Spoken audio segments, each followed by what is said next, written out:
Hi everybody and welcome to TorFX Weekly Market Update. It's the 28th of June 2016. I'm Nathan Braid. I'll be your host. This week we're going to be taking a close look at the pound against the US dollar. We'll also break down the results of the Brexit on the FTSE.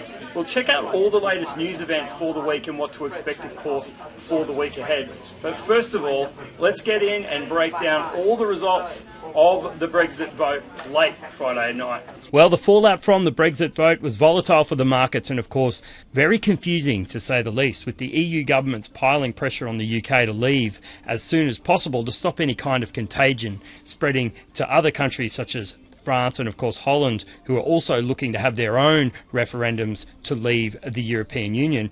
But while this was going on, the British, they were frantically Googling what exactly is this EU and who is this government that we're actually voting to leave, which is very worrying indeed. Then there's the petition to hold a second EU referendum in Britain. They want a second bite of the cherry. So this has actually reached over 2.5 million signatures, proving the old adage that the Eurozone is very much like Hotel California. You can check in anytime you want, but it's very difficult to leave. Meanwhile, Scotland have over 60% support to actually exit with their own independence, of course, from Great Britain. So Winston Churchill might be right in saying it's not the beginning of the end, it's actually just the end of the beginning, and in fact there's a lot of work to do before Great Britain can in fact leave this Eurozone. Let's go in and have a quick look at the markets, and we can see here the FTSE, after all the Brexit vote and the market volatility, the FTSE actually ended the week up 2.2%. Now, how could this be? Well, let's have a look at the chart here, and you can see that the days before leading up to the Brexit vote, the market was sort of betting in large numbers that they would definitely remain or stay in the EU. And in fact, as the vote came out with a no, with an exit, of course, they all had to get out the door at the same time, hitting the sell button, and we had this huge move down, but it actually rallied. And you can see here, even today, it's starting to rally again. And if we have a look, for example, at the pound against the US dollar, exactly the same scenario. The market was definitely betting on a stay vote, and of course, we saw everybody trying to get out the door with the sell button at the same time, and we saw a huge move down, breaking below 1990 levels where it's holding at the moment.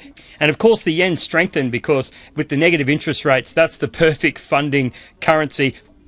Well, looking ahead for the news events for the rest of the week, we've got a bit of GDP data coming out this week, and in fact, late Tuesday night, of course, we've got the final GDP quarterly coming out on the US. It's predicted to be up at least at 1%, which, let's face it, is very slow indeed. We've got consumer confidence coming out later that night. And as we move through for the rest of the week, we can see there's a lot of Euro data coming out, preliminary CPIs, Spanish CPIs, etc.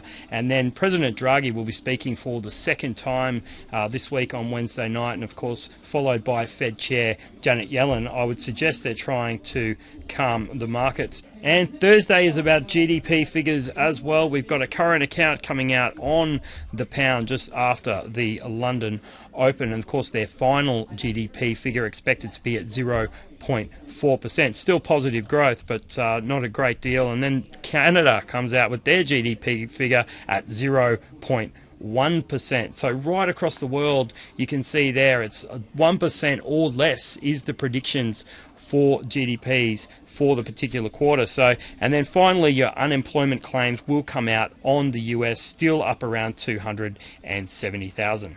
Finishing the week off on Friday, we've got some Chinese data out. We've got manufacturing PMI, and of course their Caxton manufacturing PMI, as well as some Japanese data. And finally at 6:30, the major item will be the manufacturing PMI coming out on the pound. Well, that's all from me.